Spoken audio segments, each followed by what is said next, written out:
Evo ovako, prvo pitanje, ako možeš da uporediš rad novog trenera u odnosu sa trenerom Radonjićem, šta je to novo i drugačije?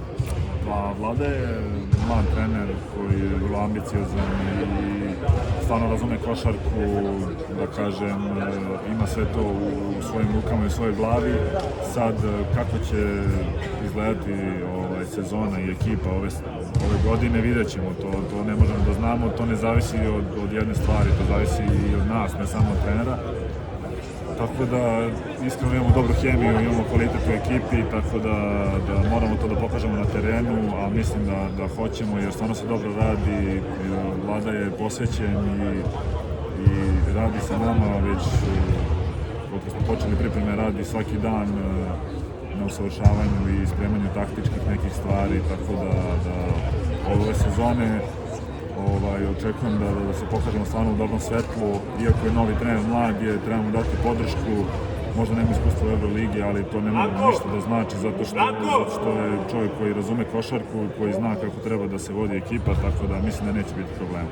Što se tiče Dejana Radonjića, ja sam radio sa njim 2,5 godine i ajde da kažem, Dejan je trener koji ima izuzetan autoritet i uvek zna da izvuče iz igrača ono najbolje, iskusnije, pa po tome bih samo razlikovao, samo što Deo je dosta iskusniji od Vlade, stariji je, već je duže u Euroligi, tako da kažem, to je neka glavna razlika.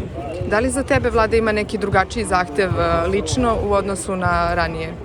Pa, iskreno ne, jer, ajde da kažem, neku bitniju ulogu sam već počeo da dobijam kod Dejana Radonjića, sad, eto, to se nastavilo, da kažem, u pripremnom periodu je bilo tako, opet sam imao neku, da kažem, bitniju ulogu u tim utakmicama, sad kako će biti tog sezone, nadam se da će biti isto i nadam se da će to opravdati, jer bez toga nema ništa, jer koliko god on meni da daje slobodu i da kažem, ulogu, ja to moram da opravdam na terenu, tako da nadam se da ću odgovoriti tim zahtevima i da ću uspjeti da budem kao što sam bio i do sada.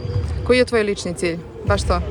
Pa, baš to što sam ispričao i naravno moji ciljevi su i klubski ciljevi, da što bolje prođemo u ovoj sezoni. Zvezdini ciljevi su uvek trofeji, tako da nadam se da će ove godine biti trofeji. Eto, moram da pitam za taj derbi koji će biti u Euroligi, da li je to motiv više što je sada Partizan i u tom takmičenju? Pa jeste sigurno, svi vole derbi i očekuju tu utakmicu. Eto sad dva nova derbi, ajde da kažem, pored ovih učestalih u ABA ligi i domaćem prvenstvu i u kupu Radivoj Horeća. Dva nova derbija na najvećoj evropskoj sceni. Mislim da svi očekuju te utakmice i navijači koji dolaze u halu i navijači pored malih ekrana, tako da očekujemo sve. Ko po tebi može da iznenadi u Euroligi ove sezone, ako u ABA ligi? U Euroligi mislim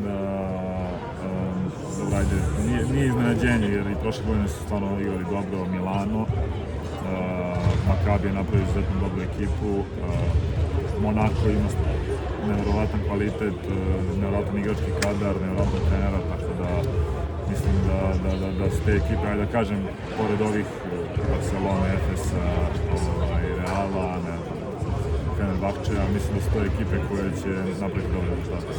A u ABA ligi? U ABA ligi, pa, pored Partizana i Zvezde, mislim da su već godinama su u vrhu i mislim da će tako biti i ove godine budućnosti Cedevita.